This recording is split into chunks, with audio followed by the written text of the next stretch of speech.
Welcome everyone to our next online SAP learning tutorial series. Here in this tutorial, we will post an accounting document using transaction code FB50L.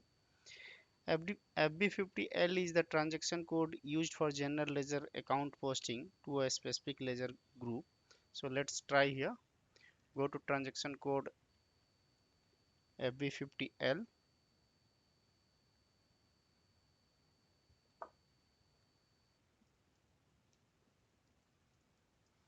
then press enter. Enter your document date,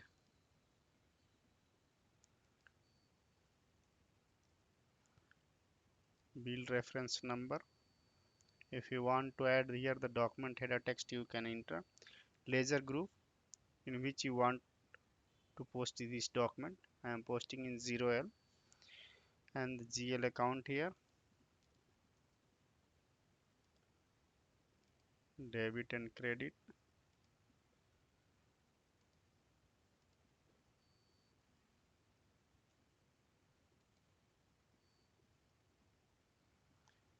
Then enter the cost center for the cost element here.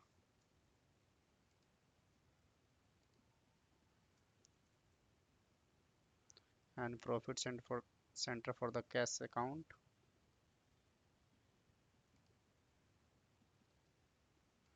Then click on simulate here to check the entry view. Here you can see the entry view here. It's posting to ledger group 0L. Expense account is debited and cash account is credited. Then click on post here. Now you can see here the document is posted with the reference of this document number. So by this way in SAP you can post the document to the specific ledger group. Thank you for watching this tutorial. Please subscribe our channel on YouTube.